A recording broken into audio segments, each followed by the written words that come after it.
ترکیہ اور شام میں قیامت خیز زلزلے کی تباہ کاریاں جاری، اموات کی تعداد 600 سے تجاوز کر گئی، سینکڑوں افراد زخمی، ترکیہ میں ایمرجنسی نافذ، زلزلے سے کئی عمارتیں بھی ملبے کا ڈھیر بن گئیں، بڑے پیمانے پر امدادی سرگرمیاں جاری۔ ترکیہ کی disaster and emergency management agency نے بین الاقوامی امداد کی اپیل کر دی۔ دوسری جانب امریکی صدر جو بائیڈن نے ترکیہ اور شام کے زلزلہ متاثرہ علاقوں میں مدد کا اعلان کر دیا۔ وزیر اعظم شہباز شریف اور صدر مملکت ڈاکٹر عارف علوی نے ترکیہ کے ساتھ اظہار یکجہتی کرتے ہوئے ہر ممکن تعاون کا یقین دلایا۔ مریم نواز کو عمران خان کی جیل بھرو تحریک شروع کرنے کا انتظار، کہا ہم انتظار کر رہے ہیں، جیل بھریں، شروعات زمان پاک سے کریں۔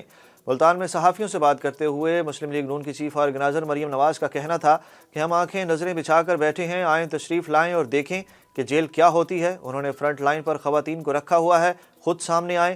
جب فتنہ حکومت میں تھا تو جنرل باجوہ اور اسٹیبلشمنٹ ٹھیک تھی، اور جب حکومت گئی تو ان میں خرابیاں نظر آنا شروع ہو گئیں۔ نواز شریف کسی جنرل کا لایا ہوا نہیں، عوام کا وزیر اعظم تھا۔ مریم نواز نے مزید کہا کہ میں ڈیتھ سیل میں رہی لیکن کبھی نہیں روئی، یہ پولیس والوں کے گلے لگ لگ کر رونے لگ گئے ہیں۔ جنرل فیض کی چھتر سایہ میں چلنے والوں کے لیے جب سے فیض ختم ہوا ان کا حال آپ کے سامنے ہے، IMF کی شرائط ماننا اب ہماری مجبوری ہے۔ ان کا کہنا تھا کہ تحریک انصاف کا جنوبی پنجاب صوبہ محاذ ایک ڈرامہ اور الیکشن کے دن تک تھا۔ پاکستان اور IMF میں اختلافات برقرار، پاکستان اور IMF کے درمیان power sector subsidies, petroleum development levy کے ہدف اور GST کے معاملے پر اختلافات برقرار ہیں، جس کے باعث تکنیکی سطح کے مذاکرات میں 2 روز کی توسیع کر دی گئی ہے۔ ذرائع کے مطابق IMF کی ٹیم کے تکنیکی سطح کے مذاکرات جمعے تک شیڈول تھے، لیکن بعض معاملات پر مزید غور کے لیے تکنیکی سطح کے مذاکرات میں توسیع کر دی گئی۔ ذرائع نے بتایا کہ IMF ٹیم نے بجلی پر عائد سبسڈی مکمل طور پر ختم کرنے، تمام مصنوعات اور اشیاء پر GST کو 17% سے بڑھا کر 18% کرنے کا مطالبہ کیا ہے۔ دہشت گردی کے خلاف وزیر اعظم کی جانب سے بلائی گئی آل پارٹیز کانفرنس کی تاریخ تبدیل ہو گئی، APC اب 7 کے بجائے 9 فروری کو ہوگی۔ حکومتی ذرائع کا کہنا ہے کہ کانفرنس وزیر اعظم ہاؤس اور پارلیمنٹ ہاؤس دونوں مقامات پر کرانے کی تجویز ہے۔ ذرائع کا کہنا ہے کہ وفاقی وزیر ایاز صادق سیاسی جماعتوں سے رابطوں میں مصروف ہیں۔ تحریک انصاف کو بھی APC میں باضابطہ مدعو کیا گیا ہے۔ دوسری جانب تحریک انصاف کے سینئر رہنما اور سابق وفاقی وزیر فواد چودھری نے کہا ہے کہ آل پارٹیز کانفرنس کے لیے PTI کو دعوت نامہ نہیں ملا۔ شہباز شریف نے میڈیا پر تحریک انصاف کو کانفرنس میں شمولیت کی دعوت دی ہے۔ اسامہ ستی قتل کیس میں 2 سال بعد عدالت کا بڑا فیصلہ، اینٹی ٹیررزم اسکواڈ کے 2 اہلکاروں کو سزائے موت جبکہ 3 کو عمر قید کی سزا سنا دی گئی۔ ڈسٹرکٹ اینڈ سیشن کورٹ اسلام آباد کی ایڈیشنل سیشن جج زیبا چودھری نے اسامہ ستی کیس کا محفوظ فیصلہ سنایا۔ عدالت نے مجرمان افتخار احمد اور محمد مصطفیٰ کو سزائے موت جبکہ سعید احمد، شکیل احمد اور مدثر مختار کو عمر قید کے ساتھ 1-1 لاکھ روپے جرمانہ بھی عائد کیا۔ 22 سالہ نوجوان اسامہ ستی کو جنوری 2021 میں سری نگر ہائی وے پر رات 1:30 بجے قتل کیا گیا تھا۔ سابق army chief general retired Pervez Musharraf کی میت کی پاکستان روانگی تاخیر کا شکار، کراچی میں سابق صدر کی تدفین کی تیاریاں جاری۔ سفارتی حکام کے مطابق سابق صدر جنرل ریٹائرڈ پرویز مشرف کی میت کی پاکستان روانگی تاخیر کا شکار ہو سکتی ہے۔ پرویز مشرف کی میت المکتوم ایئرپورٹ سے آج صبح 11 بجے روانہ ہونا تھی۔ پرویز مشرف کی نماز جنازہ کل 7 فروری کو ملیر کینٹ کے پولو گراؤنڈ میں ادا کی جائے گی۔ تدفین ملیر کینٹ کے قریب آرمی قبرستان میں ہوگی۔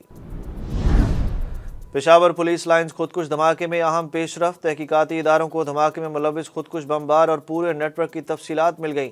IG پولیس معظم جاں انصاری نے تصدیق کی ہے کہ پولیس لائنز دھماکے کا کیس ٹریس ہو گیا اور ہیلمٹ سے ملنے والے سر کے بال حملہ آور کے DNA سے میچ کر گئے۔ حتمی طور پر کہہ سکتا ہوں دھماکہ خودکش بمبار نے کیا۔ خودکش بمبار تیسری یا چوتھی صف میں بیٹھا تھا۔ تحقیقات میں سامنے آنے والے تفصیلات کے مطابق دھماکے میں TNT دھماکہ خیز مواد استعمال کیا گیا اور خودکش بمبار نے مسجد کے پرانے حصے میں دھماکہ کیا جہاں کوئی پلر موجود نہ تھا، دیواریں صرف اینٹوں کے سہارے کھڑی تھیں۔ اسلام آباد ہائی کورٹ نے عوامی مسلم لیگ کے سربراہ شیخ رشید احمد کے خلاف موچکو اور لسبیلا میں درج مقدمات معطل کر دیے۔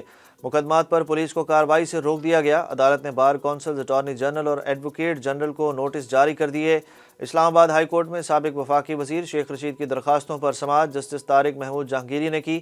عدالت نے استفسار کیا کہ ایک ہی وقوع پر مختلف شہروں میں FIR کیسے ہو سکتی ہے۔ عدالت نے کیس کی مزید سماعت 9 فروری تک ملتوی کر دی۔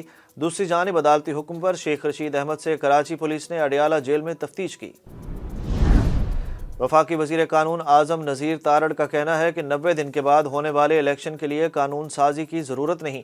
کوئی بھی آئینی کام اس وجہ سے غیر آئینی نہیں ہوتا کہ مقررہ مدت میں نہیں ہوا، لیکن متعلقہ اداروں کو الیکشن وقت پر نہ ہونے کی ٹھوس وجہ دینا ہوگی۔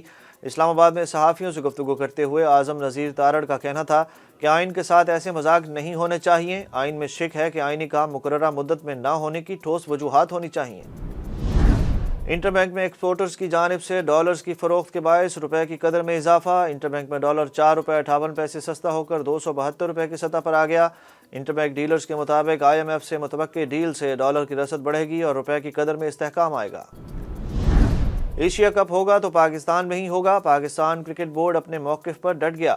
بحرین میں ایشین کرکٹ کونسل کی میٹنگ میں PCB مینجمنٹ کمیٹی کے سربراہ نجم سیٹھی نے بھارتی بورڈ پر واضح کر دیا کہ اگر ایشیا کپ متاثر ہوا تو بھارت میں شیڈول ورلڈ کپ اور چیمپئنز ٹرافی پر بھی ڈیڈ لاک ہوگا۔ ایشیا کپ کے وینیو کے حوالے سے فیصلہ اب مارچ میں کیا جائے گا۔